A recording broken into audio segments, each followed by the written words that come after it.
Hello दोस्तों, बहुत बहुत स्वागत है हमारी चैनल व्रत त्योहार RRS में। जय माता दी दोस्तों।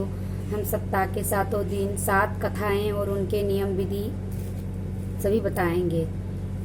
नियम विधि इस प्रकार हैं, तो चलिए नियम विधि बताने से पहले माता एवं बहनों पहले सब्सक्राइब कर दीजिए, जिससे अगली व्रत की कथाएं आपके पास आते रहेंगे। बुधवार व्रत की विधि। ग्रह शांति तथा सर्व सुखों की इच्छा रखने वाले को बुधवार का व्रत करना चाहिए। इस व्रत में रात दिन में एक बार भोजन करना चाहिए। इस व्रत के समय हरी वस्तुओं का उपयोग करना श्रेष्ठ है। व्रत के अंत में शंकर जी की पूजा धूप बेलपत्र आदि से करनी चाहिए। साथ ही बुधवार की कथा सुनकर आरती के बाद प्रसाद लेकर जाना चाहिए, बीच में ही नहीं जाना चाहिए। बुधवार की व्रत कथा। एक समय एक व्यक्ति अपनी पत्नी को विदा करवाने के लिए अपनी ससुराल गया। वहां पर कुछ दिन रहने के पश्चात सास ससुर से विदा करने के लिए कहा, किंतु सबने कहा कि आज बुधवार का दिन है, आज के दिन गमन नहीं करना चाहिए। यह सुन वह व्यक्ति किसी का बात नहीं माना। हठ धर्मी करके बुधवार के दिन ही अपनी पत्नी को विदा करवाकर अपने घर को चले गए।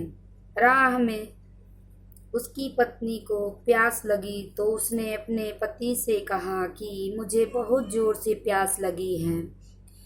तब वह व्यक्ति लोटा लेकर रथ से उतरकर जल लेने चला गया। जैसे ही वह व्यक्ति पानी लेकर अपनी पत्नी के निकट आया तो वह यह देखकर आश्चर्यचकित रहा कि ठीक उसकी ही जैसी सूरत तथा वैसी ही वेशभूषा में एक व्यक्ति उसकी पत्नी के पास रथ में बैठा हुआ है। उसने क्रोध से कहा कि तुम कौन हो जो मेरी पत्नी के निकट बैठा हुआ है? दूसरा व्यक्ति बोला, यह मेरी पत्नी है, मैं अभी अभी ससुराल से विदा कराकर ला रहा हूँ। वे दोनों व्यक्ति परस्पर झगड़ने लगे। तभी राजा के सिपाही आकर लोटे वाले व्यक्ति को पकड़ने लगे। स्त्री से पूछा, तुम्हारा असली पति कौन सा है? तब पत्नी शांत ही रही, क्योंकि दोनों एक जैसे थे। वह किसे अपना असली पति कहें? वह व्यक्ति ईश्वर से प्रार्थना करता हुआ बोला, हे परमेश्वर, यह क्या लीला हो?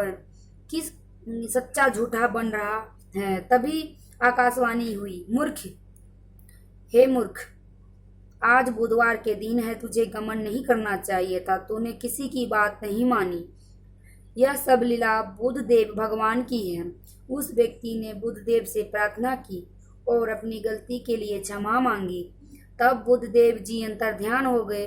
वो अपनी स्त्री को लेकर घर आया तथा बुधवार का व्रत दोनों पति पत्नी नियम पूर्वक करने लगे।